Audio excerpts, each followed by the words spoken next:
महाराष्ट्र की राजनीति कब क्या मोड़ ले कुछ नहीं कहा जा सकता। ऐसे में जहां एनसीपी में आई दरार की चर्चा अभी खत्म नहीं हुई थी कि मौजूदा गठबंधन के बीच खटास की खबरें सामने आने लगी। डिप्टी सीएम अजीत पवार की कई बयान और फैसले ये दिखा रहे हैं कि बीजेपी, शिवसेना और उनके बीच सब कुछ ठीक नहीं है।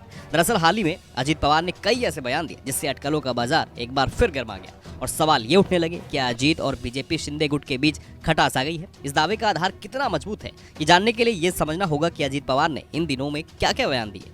गौरतलब है कि डिप्टी सीएम अजीत पवार ने राज्य अल्पसंख्यक विभाग की एक बैठक में मुस्लिम आरक्षण का मुद्दा उठाया और कहा कि वो इस मामले पर सीएम एकनाथ शिंदे और साथ ही डिप्टी सीएम देवेंद्र फडणवीस से बातचीत करेंगे।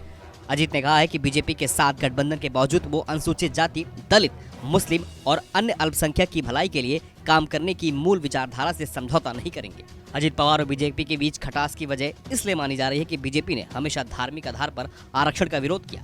फडणवीस ने विधानमंडल में कई बार इस मुद्दे पर पार्टी की स्थिति साफ की है। इसके अलावा अजीत पवार ने उस समय भी हंगामा खड़ा कर दिया था जब उन्होंने सुझाव दिया कि वर्तमान में वित्त मंत्री हैं लेकिन अभी वो पद नहीं संभाले। गृह मंत्री अमित शाह की मुंबई यात्रा के दौरान डिप्टी सीएम अजीत पवार नदारद थे। सांप्रदायिक दंगों में एक की मौत के बाद सतारा जिले के पुसे सावली का दौरा करने वाले वो महाराष्ट्र के एकमात्र मंत्री थी और उन्होंने वर्ली में एक खुली बैठक में जय श्री राम के नारे में शामिल होने से इनकार कर दिया। माना जा रहा है कि बीजेपी अजीत पवार की महत्वाकांक्षा पर चढ़ रही है। उदाहरण के लिए हाल ही में मुंबई के लालबाग राजा गणपति मंडल में एक कार्यक्रम में जहां एक एनसीपी कार्यकर्ता ने कहा कि वो अजीत को अगला सीएम बनता देखना चाहते हैं। हालांकि अजीत पवार ने इससे ज्यादा तवज्जो नहीं दी, लेकिन बीजेपी नेता मोहित कंबोज ने सोशल मीडिया पर टिप्पणी की कि सीएम बनने के लिए किसी को 45 नहीं बल्कि 145 विधायकों की जरूरत है, जिसके बाद से ही खटास की इन खबरों ने पूरा जोर पकड़ लिया था।